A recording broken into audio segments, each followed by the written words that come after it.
Hello, and welcome to Sports by Compian. My name, of course, is your host, Stephen Compian, and I am joined here by my fantastic, ever-present, powerful co-host, rocking the Ravens because he's coming to Horfest this week. Get excited, ladies and gentlemen. Dan Gill will be here in person. How are you today, sir? I am amazing, and we're all going to get this week to be better in 2 days when I'm out there with you boys. Love to hear it. Love to hear it. Speaking of the boys, we have a returning guest, friend of the show even, Mr. Evan Anderson, graces us with his presence again. That's how you know, Dan, football season's a-coming, huh? Hey, we got the foremost expert over here, and he's going to give us some knowledge on the Bears. Our fucking Chicago Bears expert resident, Mr. Evan Anderson. How are you today, sir?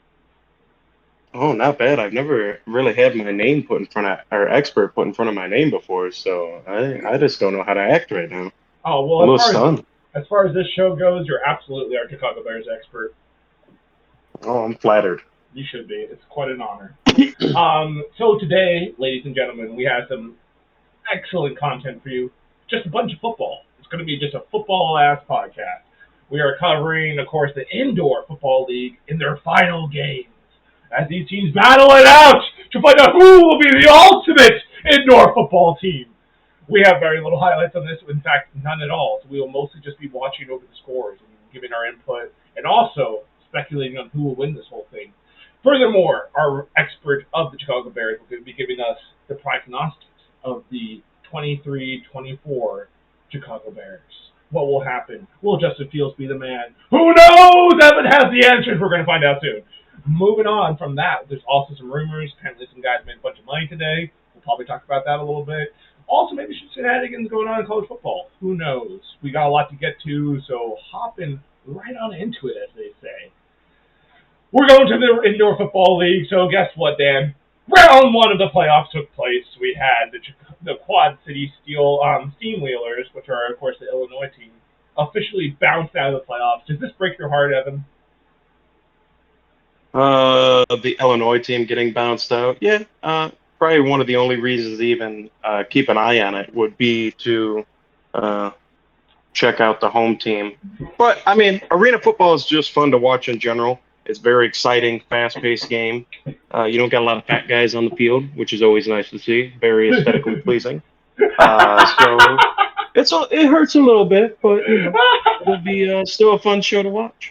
Absolutely. Evan, you played some arena football, right? As a child, I did, and I got kicked out of a number of games, and also injured myself. Yes. I am shocked by all of that. Both those things shocked me. Hold on, I have a question, Evan. What happened faster, getting ejected in rugby or getting ejected in indoor football? Which happened? Gotta be close. Well, the rugby happened in like my second game, so I'm gonna have to go with that. I was a sophomore, and so I was a little bit more timid. But you know, when I ripped a helmet off of a player and was yelling at the ref while holding the helmet, I think that's what started my peak of anger. Yeah.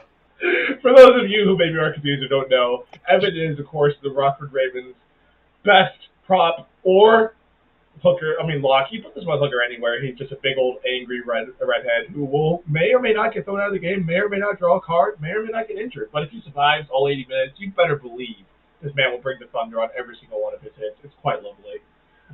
So moving on here. That was probably one of my favorite games ever. Evan has been credited with ending the career of a couple college athletes as well, although maybe they should have been on a rugby field, huh, Evan? I mean, when you're that small and you run at me, it's not my fault. It's not my fault. But, anyway.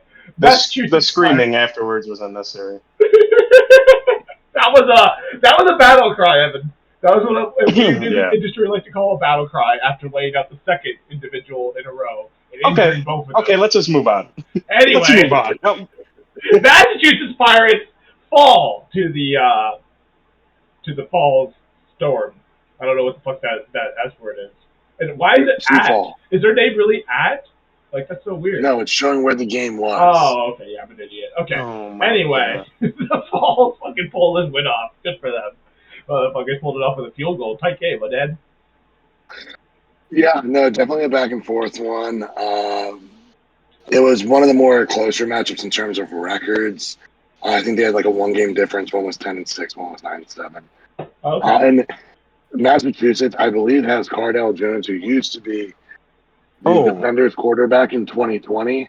Oh, wow. So I believe he's their starting quarterback. No kidding. Old Ohio State product. Yep. I forgot about him when I was bringing up Ohio State quarterbacks that haven't worked out.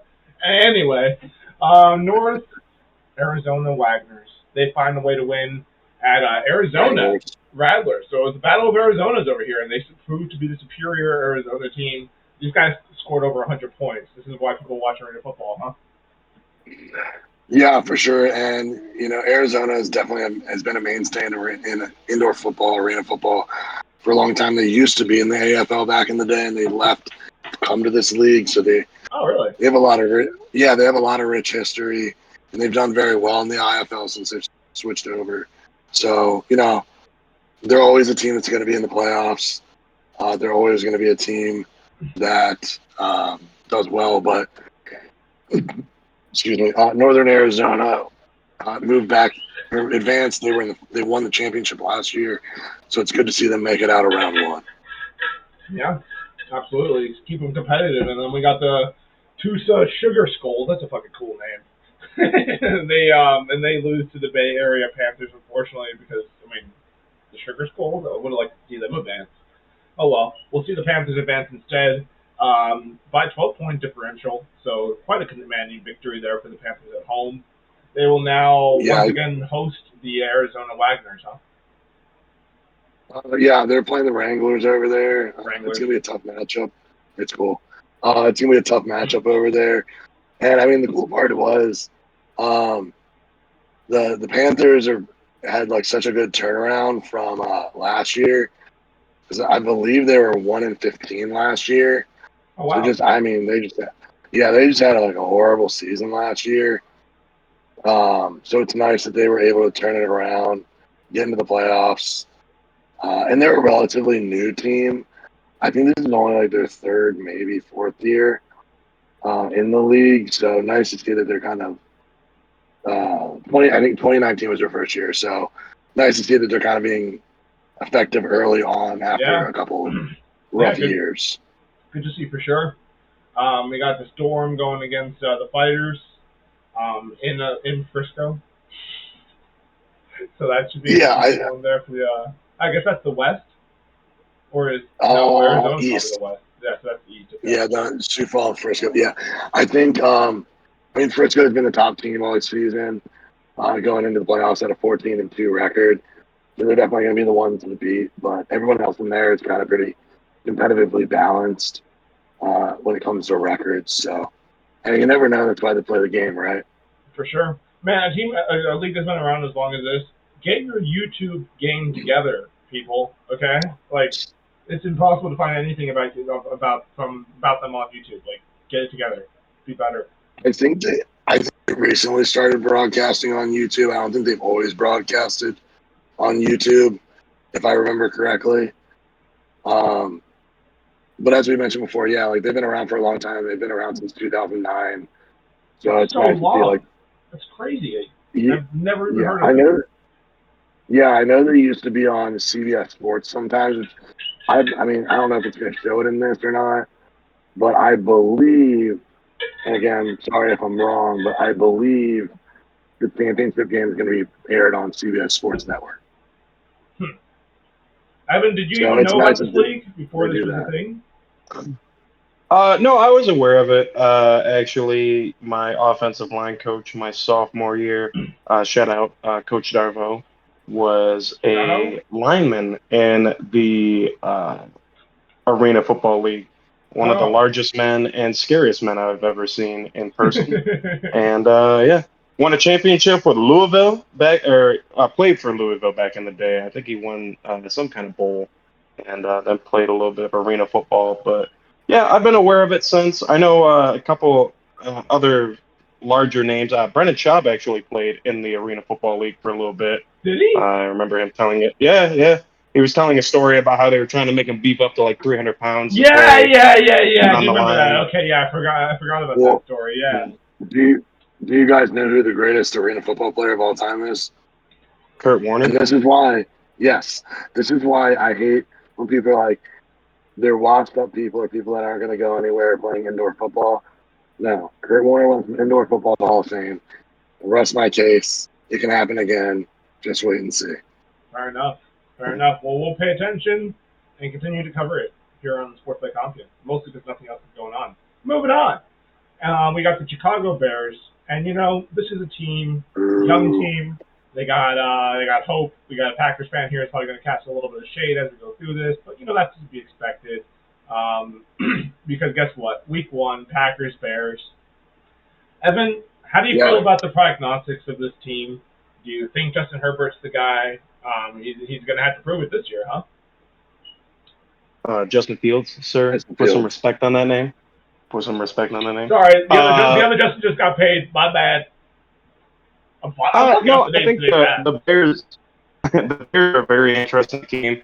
Obviously, they had a pretty spectacular offseason, not with names or big name signings, but having the number 1 overall pick kind of makes you the face of the NFL offseason. You got a lot of things to do. You got a lot of moves to make. They ended up making the trade to where a first-round pick swap this year with the Carolina Panthers, and they got a second-round pick next year. But the cherry on top was Mr. Moore, who's supposed to be the weapon that is going to elevate Justin. Yeah? You're kind of sounding a little bit robotic here. Is there anything they've changed in the last little while? No. Is it? Hold okay. on. Let me just move. Better. Yeah, it does sound better now. Maybe it's just go a little slower, so it I don't know what it was, but yeah, it was sounding a little robotic at times. But you sound beautiful. Okay. With that. No, I was just saying, obviously big offseason for the Bears. I think they finally got that weapon that Justin Fields needs to kind of see if he can elevate his game. It's not a guarantee. Last year he showed that he wasn't exactly accurate at times, wasn't amazing throwing the ball, but he's an unbelievable talent to have on the football field as far as how he can use his legs and his playmaking ability. And I think the Bears kind of fixed up that offensive line a little bit, at least giving them a shot to put together a serviceable offensive line. I don't know if it's going to be a very good one this year, but still some question marks on the offensive line and some question marks on the defensive line and really all over the field, actually. But it will be an interesting year. Who's the new plug they got there at running back? I remember his name, Jordan something. Is Jordan or? They did get the backup for Bijan Robinson out of Texas. Okay. They drafted him, I believe, in the 4th round. Okay. So they also picked up really they have. Yeah, he didn't really see the field much. I mean, you're not going to really get ahead of Bijan Robinson, who is one of the. Oh, okay. I thought it was Bijan Robinson. Never mind. No, he went to Atlanta. They got his backup. That's right. Actually, he stuck around his entire time at Texas. He didn't transfer schools, even though the transfer portal was available. He continued to work and try to earn some reps and earn some playing time with Bijan there. So he's pretty electric guy. He's a pretty good pass catcher out of the backfield. They'll pair him with Khalil Herbert. They also have Deontay Foreman that they picked up. Travis Horner they have that they picked up, I believe, from Seattle. He's more of probably going to be a special teams guy, but they got a couple good offensive weapons. Robert Tonyan came over from the Green Bay Packers. I believe they signed him on a 2-year deal. Pair him with Cole Kmet and see if Cole Kmet can earn himself a contract and show that he is possibly a top 5 tight end in this league, which, I mean, with his size and playmaking ability, you would hope so. They got some pretty good linebackers, TJ Edwards and Tremont Edmonds. They got him over from Buffalo. So the defense got fixed up a little bit. They got a pretty good cornerback in the 3rd round. from Miami. So and this team's really up in the air. I don't know how well they'll contend in the division. I think you're probably looking at Green Bay and well, no disrespect to the Green Bay fan here, but I think it's going to be a possibility that Green Bay and Chicago are kind of fighting for the bottom. But I mean, both those teams can surprise you because a lot of unproven guys on the team. You don't know how well Jordan Love's going to do. You don't know how Justin Fields is going to do with a little bit of talent behind him now. And this is make it or break it year with two first round in next year's draft. If Justin Fields doesn't get it done, then you're going to have to look somewhere else. And especially with the star-studded quarterback class led by Caleb Williams at USC, I mean, it'd be hard to say that he's going to get another chance after this. Right. No, this is kind of definitely going to be his year where you gotta make something happen here, which you would hope that they would have paired him with a little bit better, supporting class for this. I mean, Dante Foreman, low key, great pickup there. That could be a savior in fantasy. Look out for him. I wish I would have taken that trade last year. I don't know if it was with you, Evan, but somebody offered me a trade. Oh, it was. It was you. I thought it was. Yeah. Did not take that trade. Would have saved my season. Oh well. Big pickup with Traymon Edmonds. That's a pretty big signing there. He's essentially Roquan Smith, and but if you look at it to where maybe a little better, right? He's a little bit taller. A lot of people like to compare him to Brian Urlacher, but there is nobody that can really compare to Brian Urlacher with his coverage skills. But I mean, that's what they were looking for. They were kind of looking for backs or linebackers that can cover in space. And but I mean, it really is going to have to come down to that defensive line. You got two pretty big guys. You got Dexter from Florida. He's a monster. He's a 6'5", 300 or 280, 290 pound defensive lineman. And then they got a guy out of South Carolina as well. His name's escaping me at the moment. But those are two contend. You still got Justin Jones. Justin Jones. Who does he play? He plays three technique. He came over from San Diego last year. Some question marks with, is Demarcus Robinson the guy at defensive end? Is Gibson the guy at defensive end? I don't know. I don't know who's going to come off the edge. There's talks of them still signing an edge rusher. You still got some guys like Ngakoue, I believe, is still out there. Jadeveon Clowney. There are some guys out there that could give you some help, but it just depends on what the Bears are looking for. I mean, right. But they've got to make a move. Yeah, they need to get some help. One signing I saw, so I was kind of looking for, what's the wide receiver this guy's even going to be able to throw to? Well, at least they got DJ Moore over there. Happy to have him out of the division. Kind of a boomer bust guy. He has huge games and then he'll just fall off and disappear for others. But overall, I think he is a very good wide receiver. And honestly, I just saw you guys' salvation. Nathan Peterman is on your team, dude. What are you even worried about at quarterback? I mean, if Fields for some reason doesn't work out, dude, just put in Nathan. I mean, come on. You're not wrong. 3 interceptions in 1 quarter. Legend. Okay? Legend. Yes. Legend. You know what? I'm going to let that slide. He didn't do terrible last year when he had to play. Okay. But there is a little bit of interesting news. I don't know if you guys saw with Chase Claypool. Yesterday he was placed on the PUP, and then he was removed from the PUP today. But he's not too busy making TikToks? Yeah, no more TikTok. No, that's Juju. What are you talking about? Claypool was at Fashion Week. Kind of. All right. He was in Fashion Week. I saw that picture the other week, and I was like, oh, boy. They're going to have a field day with that. Claypool reported early to camp. He reported early because during their OTAs, he was suffering from a number of soft tissue injuries. So they did place him on the PUP momentarily. When you get put on the PUP during this time period, you're eligible to come off of it anytime before the start of the season. But anytime after that, you have to. I believe it's 6 weeks that you have to remain on the PUP before you can come off of it. The first 6 weeks, yeah. Yeah. So he is off the PUP. He's expected to start and participate in training camp starting tomorrow. So we'll see. It's a big year for him too. They gave up that number 2 pick, aka Joey Porter Jr. They could have drafted to get Chase Claypool from the Steelers. So I don't know. It is a lot of pressure on him because at this point, the Bears still have Darnell Mooney, who I don't believe is going to be ready to participate in camp right away. But with Mooney and DJ Moore, it puts a little bit more stress on Claypool to kind of show out. I believe he's only had 3 touchdowns since his stellar rookie season. So we'll see. We'll see. He's fast and he's a big guy, and we'll see if he can learn the offense because that was the biggest thing that he struggled with when he came over in midseason last year. Came over in November, so I don't know. A lot of question marks for this team. For sure. They could be a 4-13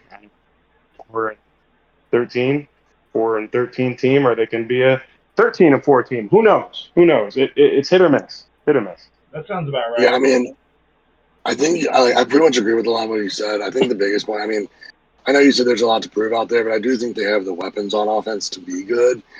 But as we've seen year in and year out, you mentioned, like, their offensive line is like their biggest liability because at the end of the day, if you can't, like, sure, it's nice that Fields can run, but, like, we've seen it with Lamar, we've seen it with Newton, we've seen it with Wilson. Like, you can only run for so long. And, like, if you can't actually give them a pocket to work out of, it's hard to get it going. And then also, if you can't get a line to, get a hole for your running back, like, if you kill both facets of your offense, like, you're screwed. So I think if they, like, really invest in that offensive line and have something to work with, especially with, as the hot topic in the NFC North is, sure, people like to pick the Vikings as the favorite because, with Rodgers leaving, the Detroit is just up and coming, and people are waiting to see if Justin Fields is going to be Justin Fields, basically. Like, it's kind of some of the things I've read is who's finishing second, but even then, I'm not sold completely on the Vikings. Primetime Kirk Cousins, if he starts striking again where, dropping the ball there, we got a wide open division. So, I think it could be a tight race down the line and be fun. Yeah. No, it'll be very interesting. I mean, you got to look too. Will Detroit finally get over that hump and turn into something? They did just have a pretty big injury the other day. I believe it was yesterday. C.J. Gardner Johnson had a non-contact injury to his knee, so pretty big pickup that they had. He might not be ready for the start of the season. So actually, 2 crazy non-football related injuries. Well, a non-contact, and then Naeem Hines from Buffalo got hit by a jet ski and is out for the season. Yeah, I saw that. Yeah. Man, that was wild. Poor Naeem. That's a bummer. And after that is the craziest injury. And he had those cool, punt and kickoff returns after the fucking, DeMar Hamlin thing. So it's kind of a bummer to see all that. Mm-hmm. Yeah. Well, I do think the Bears, have potential. They got Mr. Manifest himself, Mr. Robert Tonyan over there at tight end. So they got Cole Kmet, they got Robert Tonyan. It's a good little tight end combo. Always gotta have something to throw down the middle. We'll see what they come of it this year. What's your final diagnosis on this, Evan? What are you taking as far as the record? I know you maybe said 4-13, maybe 13-4, but you taking just maybe something in the middle, like 9-8 or something? I don't think that they would be like a middle of the pack team like that. I think it's like boom or bust. I think that's what they are. I don't see them being like a 500 team or close to something like that. I'm pretty set on boom or bust. I mean, last year I kind of figured. I think I hit their schedule like right on the head when I said how many losses they were going to have, even with how well they started. But it's boom or bust. It's absolutely boom or bust for them. I don't see this as being a 500 club. If Justin Fields takes that next step, if he somehow gets into the top 10 quarterbacks in the league, then yeah, I mean that's a team that could be scary, that could make the playoffs, that could go on a run. He wants to be the first quarterback to throw for 4,000 yards in Bears history, which is it's never happened.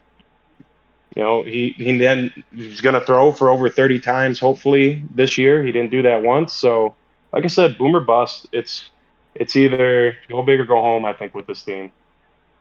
Fair enough. Hey, and that actually reminds me, I have a gripe with the NFL. First of all, being money hungry, and second of all, just depriving yourself of views. So I don't know if you guys follow the top 100 that gets released every year, where basically players vote on the top 100. A lot of it's bullshit, but it is also where you start to hear about players you never would have heard of, and I for one, really enjoy it every year. That's where I first heard about Earl Thomas before he was like a big household name back in like 2012 or something when they were first doing this. Of course, anytime a butt comes on, it's always fun to see, but like, it's a great time. You get to learn about players and, see their full video, have peers talk well about them. And it always usually ends up on the website for free or on YouTube for free. These clowns this year put it on NFL Plus. And now, when NFL Plus came out, I was like, yeah, I'll buy that. What is it, live games? Great. I've been looking for a platform to watch live games. Just pay a price and be able to watch my Buccaneers. No big issues. That would be great. It's not that, dude. They're going to just give you a replay of the game. It's fucking local broadcast garbage. I get that with cable, you fucking clowns. And it's like, oh, you can watch every replay. Yeah, because that's what I want to do. I want to not watch the game and then try to go watch a replay later. Like, what kind of clown-ass behavior, idiot, put that fucking thing together? And now you're going to deprive them of the top 100 and try to put it on your bullshit platform like there's some kind of streaming service. Go fuck yourself, NFL. This is a money grab, and I hope your fucking platform fails horribly. You see, like, the thing that I wish they did with NFL Plus was turn it into, like I have MLB TV. I know you hate baseball, Stephen, but that being said, it's like, I love it. And it's ran by MLB. Every out-of-market game I can watch at any time. That'd be great. That would be great. And they'll just tell me the price, and I'll pay it so I can watch my Buccaneers. It's not crazy when I'm happy. So like when Sunday Ticket ended with DirecTV, the NFL should have owned it. Like, that surprised me that the NFL didn't want to own it and basically turn it into their version of MLB TV. Because they would have the money directly to them. You can sell the packages off the bars. And, hell, I'd have it. I mean, I'm still debating about getting it on YouTube, but I mean, it would have been so much better for them, and so it would just made more sense to me. Did either of you see how much of a surplus the NFL had from last season? They had about a 15. I think it was 15.6 billion. Each NFL team got like $334 million. Because of the surplus that they had. They're not hurting for money. They're making some. Not, I guess people-pleasing moves, but they are making some business moves. The NFL is growing. See that salary cap continue to go up. But I understand the frustrations. I was a big fan of watching that on YouTube, the NFL Top 100. NFL Plus is just too much for the very little that you get. And I believe one of the only cool things that you get is you get some different views, right? Like, you get some different camera angles, for watching games. Is that correct? That may or may not be right. I haven't paid much attention. Yeah. I mean, my gripe with it is this. It's like, I get everyone's trying to get into the streaming service money right now. Like, it's easy money for you right now. Just put all your content on one service and make everyone pay for it. It kind of sucks that all these companies are doing it. But NFL, I don't know, man. Like, what all is on there? Do they have, like, NFL films and stuff? So I guess it's kind of worth it, but, like, pretty trashy, I think, dude. And, like, you just don't have the content to back this up right now. I mean, I guess, like you said, like, it's cool that they have the database. Like, so they have some archive to go view, so it's nice that, like, you can do that. It is what it is. Yeah. Anyway, sorry, go ahead, Evan. No, I was just going to say, it's just interesting to see, the NFL still does dominate their own, like, TV schedule and everything like that. They don't give regional coverage rights as far as TV regional coverage rights to, like, teams like the MLB does, which I have to season. Yeah, I'm a Cubs fan, so the Cubs are on Marquee Network, and something that the Cubs are doing, which honestly it would probably be really cool if the NFL offered this to their fans, but obviously each NFL team would have to have their own network or TV station. But the Cubs actually are in the process of offering a direct-to-consumer like ability to purchase the marquee network. So no longer will you have to have like a TV subscription or a subscription to like DirecTV or Fubo, which is something new, to where I paid $300 for the quarter just so I could watch Cub games, and that was just I only use it to watch Cub games, and I think it is maybe a little bit of a blessing though how easily we can pick up any football game, but at the same time, you want to watch your specific football team. Yeah. Something that like some people got disappointed with the new Sunday is much like you can do it for MLB, you can do it for NHL. Well, MLB, that changed a little bit, but particularly in MLB, like if I wanted, I could have bought like an Orioles only package, so I can watch all the Orioles games. You pay slightly less because I'm not watching every game. I can watch all those games. Especially like now being back here, they had a Packers only package. Like I would buy that. Like I think that was a huge market they missed. I don't understand. Obviously, like why are you not making if you're it accessible? Like you're living in market, you can't do it, but you're out of market. And that was your team and you moved. Like people would buy that so much, but international fans too. Like, what do you think, guys? I'm sorry. I think YouTube almost makes it easier for international though, because YouTube's everywhere. But so are there things that you pay for NFL Plus and you get YouTube? Is that how it works? No. NFL Plus is separate from it. It's like $200 or something. Oh, an NFL and Sunday Ticket. Never mind. I was talking about Sunday Ticket's on YouTube now. So I think that helps their international pool because YouTube's everywhere. So I can't imagine they would change their permissions. Yeah, I did kind of forget about that. I have been ranting a little bit about them not making it too accessible, but you know what? You're right. That is true. I think we're going to see a lot of changes to the NFL coming pretty soon. I think as soon as Roger Goodell's contract is up, I believe Jim Irsay was kind of talking about it. Having one person as the commissioner of the league is kind of a little bit difficult with how much they want to expand. You're going to see the NFL expand to Europe.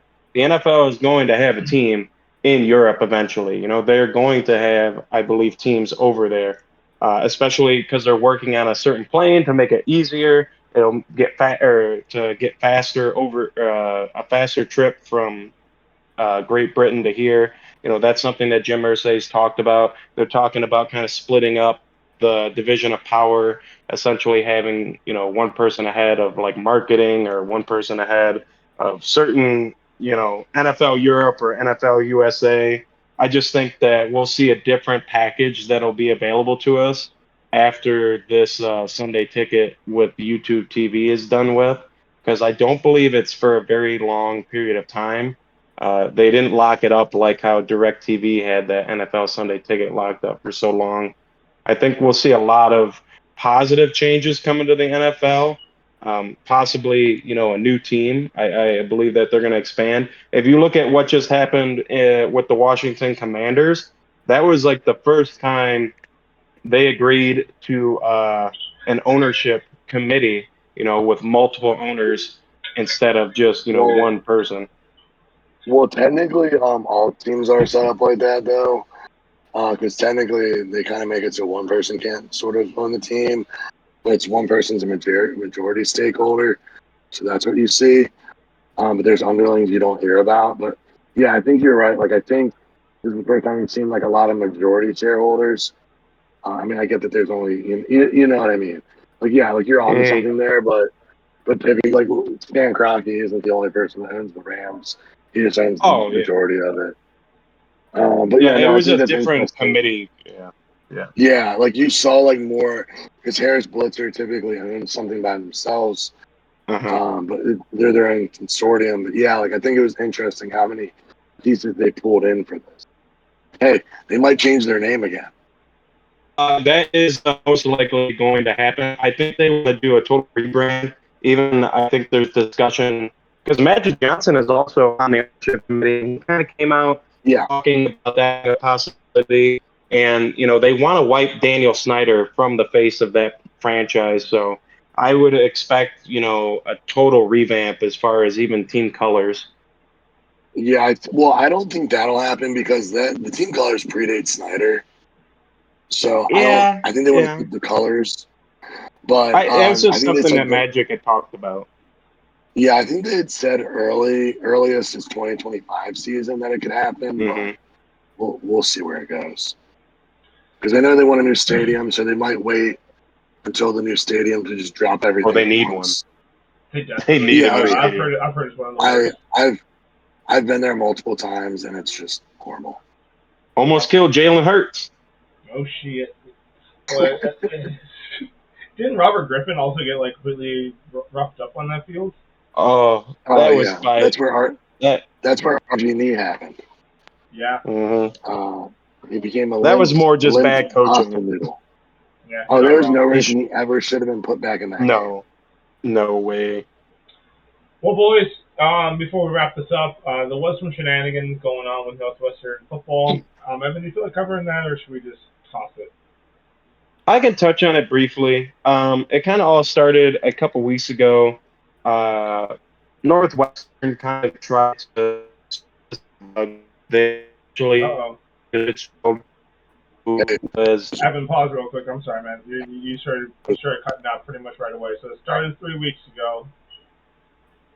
No, still don't have it. Hold on. Maybe just cut out the Wi-Fi people. Sorry about that. In the meantime, Dan, there was some international rugby taking place. New Zealand has been sending a very clear message. They're going to steal a line from Split Edge Rugby. Shout out Split Edge Rugby. They've been sending a message to the whole world. The rumors of our demise were greatly exaggerated. They've been putting it on teams lately, man. So, we got a month to go. They're getting ready. Dangerous. And they're looking dangerous.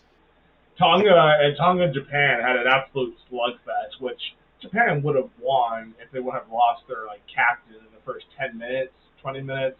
It was really early they lose him because, I don't know. I mean, it was one of those hits that he should have dropped a little lower or whatever, but dude straight up gave him a red card.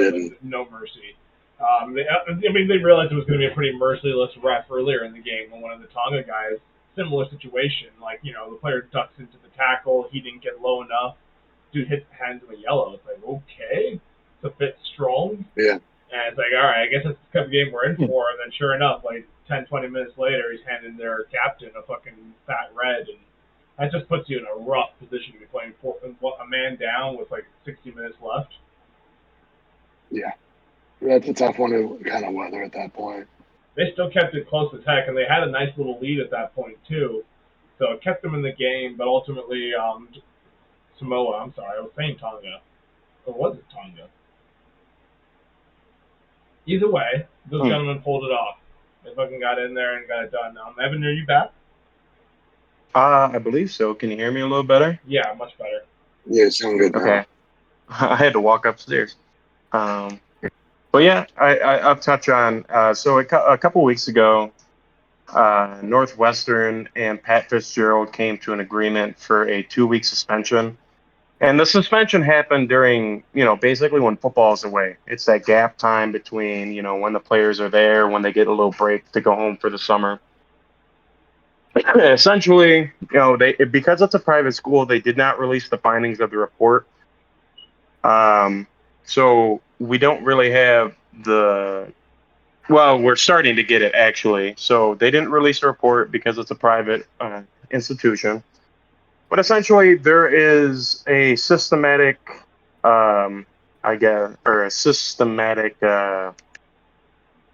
institution of hazing, I guess is probably kind of what I'm trying to say.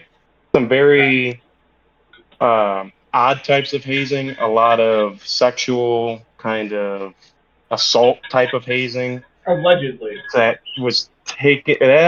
Yes, it still is allegedly. So Northwestern tried to release the suspension and the findings on a Friday night before the All-Star game. So the All-Star week for baseball is supposed to be like the dead time in sports. It's like one of the only times throughout the year there's like really no major league play happening, as far as football, basketball, or baseball. So they Unless thought you're they could watching the Indoor quietly. Football League, baby. They're still going strong at Okay. that time. Okay, you're right. Sorry, So anyway, tried to sweep it under the rug. Obviously, that came out. The Northwestern is very famous for their journalism. They have a very good journalism school. That school actually was doing research the whole time because they were aware of this situation. Who knows what's going on in a college better than the school newspaper? So they released the findings of a report. Turns out to be some pretty gruesome stuff that happened. A lot of people there's some talks and allegations of people being held down and people held down and done stuff against their will as far as football players go. Some very odd things that were taking place in the showers. There's some stuff that happened up at Camp Kenosha. So anyway, that comes out. Pat Fitzgerald is subsequently fired. Then he files a lawsuit for wrongful termination because they broke his agreement of that 2-week suspension. And so he hires Dan Webb to be his attorney. They still have yet to file a wrongful termination suit officially. But in the meantime, there was a issue that happened with the baseball team to where the baseball coach of Northwestern was fired because of mistreatment, not only to his players, but his staff. There was a volleyball coach Who's this athletic director? It sounds like they should be fired too. So the athletic director, to where a lot of this took place, is actually the commissioner of the Pac-12 right now. Oh, of course. I think he's the jerk off who was trying to like end it. Who was like trying to close the whole thing like right away. It was like Pac-12 isn't playing like during COVID. Isn't he that jerk off? No, that was Kevin Warren. He's the Bears president currently. That was for the Big 12. Or Big 10. Big 10, yeah. Okay. Never mind. But yeah, but some he might very not be with Pac-12 for much longer. No, he needs to. At least with everything that's coming out, he needs to be suspended. So anyway, Pat Fitzgerald gets fired. They put the guy that just came in. He's very new, so he had no history of any hazing or anything like that. They put him in charge of the team. But there's still stuff coming out with assistant coaches. There's a top assistant coach right now that has been named in a lawsuit that was filed. There's a number of ex-players that have come out and said some things. There's obviously some players that said, it wasn't that bad, that are defending Pat Fitzgerald. There's just a lot of ugliness happening at Northwestern.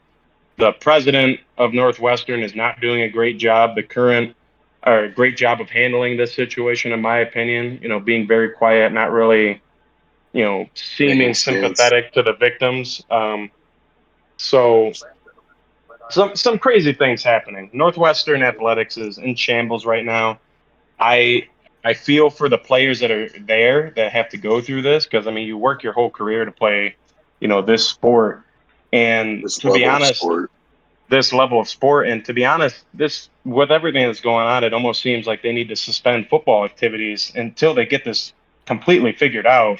But then who does that hurt? It hurts the players, but at the same time, it possibly saves the players. I don't know. Yeah. Well, I mean, clearly the thing though is it's not just a football problem. Like it's a whole institution problem. Yeah. Given that we have baseball, volleyball, God knows what other programs there.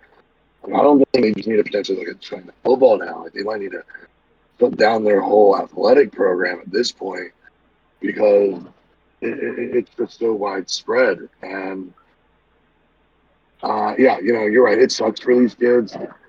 These people, and imagine though, like you said, we're trying to get there. Do you want to wear Northwestern again? But the problem is, anywhere they transfer, everybody's gonna know that they came from there.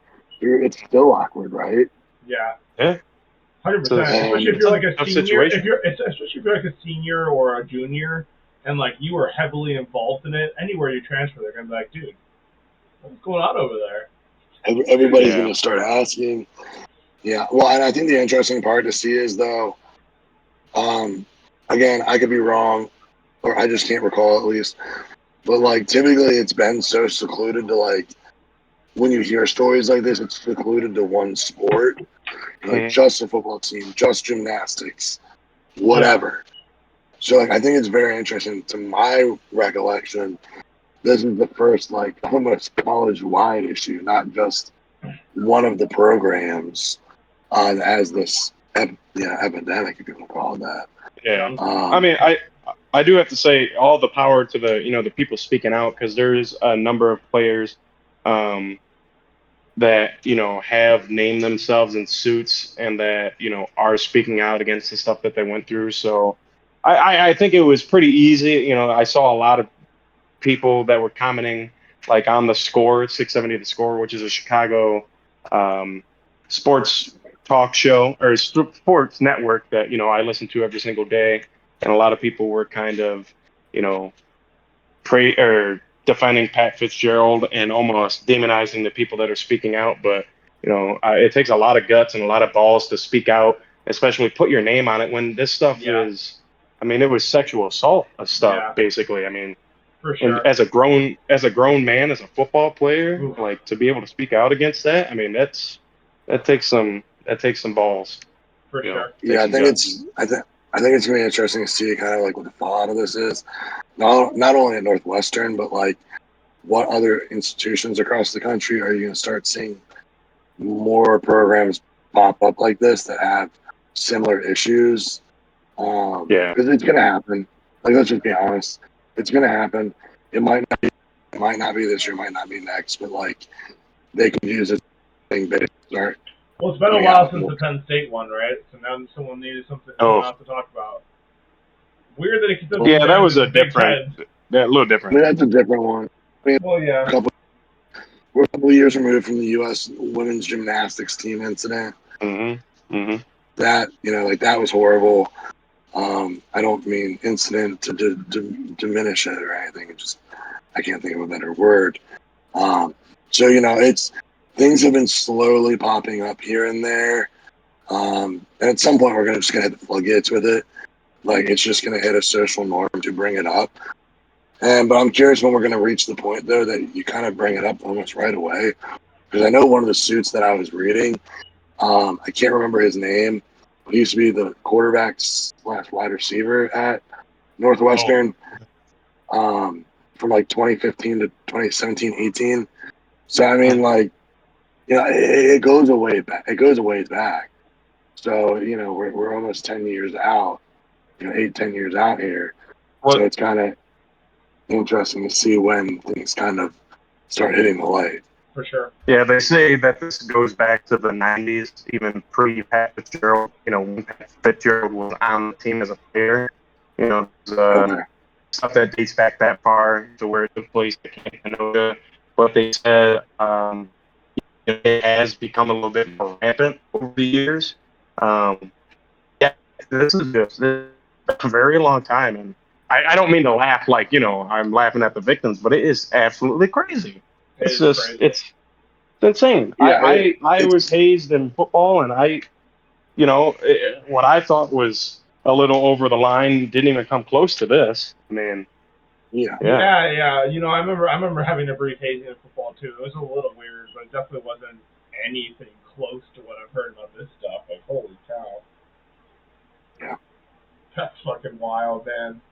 And it just is crazy because, like, they were good. Like, weren't they ranked? So not last year, but the year before that. Didn't they finish the year ranked? So the 2020 season, I believe. 2020, yeah. No, they didn't win a. They didn't win a game on U.S. soil last year. They won one game in Europe. They didn't win one on U.S. soil. So. Yeah, I do remember seeing. Yeah, I went to I was at that Purdue Northwestern game at Wrigley like 2 years ago. Oh my God, that was ugly. Yeah. So ultimately, they're not that, but they're mostly like a super accredited school. So this is going to hurt that reputation for that as well, man. Like all these smart kids deciding where they want to go to school, and you're like, you want to do Northwest Indiana? Maybe you're like, Northwest. Anyway, you're probably like, damn. Yeah, I mean, this is going to hurt them in so many regards. Yeah, you know what? Let's end it on a good note, though. Why don't you talk about Justin Herbert's contract? Why don't you touch on that real quick? That's true. I forgot about our boys. and then we'll get out of here. So yeah, real quick, Shaquan Barkley also got paid. Not nearly as big of a contract as what we're about to talk about, but I mean, at least the guy got paid. He's gonna have to move on. Hopefully, he doesn't get hurt. But here's the thing: get paid somewhere he was good. If he got franchise tagged, he was gonna make 10.8, and he signed a 1-year deal for 11. Guaranteed. Yeah. Well, up to 11 with incentives. Up to 11, yeah. But like my point is like that. Yeah. Is he really better? Is he really better off? That's what I'm saying. No, he's missing out on the guaranteed money. When I saw the 11, and he sets himself up to get franchised next year with this contract. Mm-hmm. It's interesting, but I guess maybe he thinks he's going to believe in this team and hope that they pay him. Maybe they will. I mean, what else are you going to do? You haven't had anything else in that offense for years. Pay the man. Anyway, boys, the other guy who got paid was Justin Herbert, and he got himself fatty. Did you say it was 6 years, $260 million there, Evan? I believe it was a 5-year extension for $262.5 million. I don't. Well, you know, I have it pulled up here. What am I doing? I want to just read it. Oh no, I was right. Yeah, 5-year extension, $262.5 million. Nice.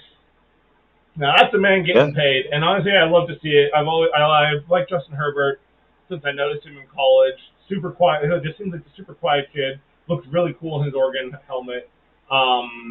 Taylor will remember a certain hostess on Olive Garden who told us that he'll never amount to anything.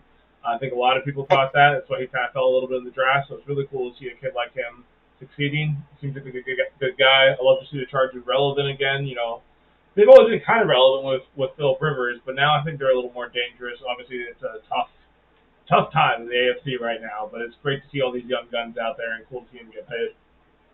Oh, I do have one more thing. I got one more thing, not on Justin Herbert. Just another thing for a quarterback out of California. I don't know if you guys saw the Brock Purdy news for today. Brock Purdy, according to John Lynch came out today. He underwent that offseason surgery. I believe it was Tommy John. He says that he's going to be ready to go for training camp. So he's going to be ready to go to start. So we'll see how him, Trey Lance, and who else is over there? Sam Darnold. I keep on forgetting about Trey Lance. Holy cow, man, that's kind of a loaded quarterback room. Yeah. Oh, and on other news, Kadarius Toney also had surgery this morning. Wide receiver from Kansas City. Oh yeah, okay, yeah. Right, so a couple injury updates to share. I appreciate that. Any final words for the fine people of Sports by Compian, Dan or Evan? Yeah, I mean, I think in light of how we kind of mentioned some other things, you see something, say something. Yeah, definitely. If there's weird hazing going on, dude, like it's probably gonna suck that it falls on you, but you should definitely talk about it. If it doesn't feel right, it's probably not right. It's probably not right. And the thing is, man, even if you survive it and you get through it, there's gonna be other people coming behind you who are gonna have to go through the same thing. And so it's best to just stop any kind of weirdness right in its tracks. And then don't become an NFL running back because you're not going to get paid. Yeah, dude. If you are skillful and very fast, try to become a corner. No, dude. become a kicker. You have the longest career, and you can make some good money. Figure out your kicking game, but if you really don't have the kicking game down, corner's better than running back right now, right? Like they're looking for good corners. Yeah. If you can play corner, you can play it well and for a long time. You're going to make some money, man. You can still get drafted super high in the draft. Like, become a corner. If you're athletic enough to be a running back, you can probably be a corner too. Evan, anything you want to add? No, I mean, just tomorrow start a training camp for most teams. So football is ramping up. We're close. We're just a couple weeks away from seeing some preseason football, and hopefully not a lot of injuries in camp tomorrow when it starts. Hopefully. Get to see my Bears, what they look like with full pads on. Yeah, I'm really hoping for not a bunch of crazy ass injuries either. The Buccaneers had lost Brian Jensen like right away in training camp last year, so nothing crazy like that happens. I wish none of that for any of the teams out there in the NFL. Let's have a healthy ass training camp, boys. We are closing in on some exciting times. World Cup is around the corner. NFL season is around the corner. Rockford Ravens season's around the corner. Sports by Compian.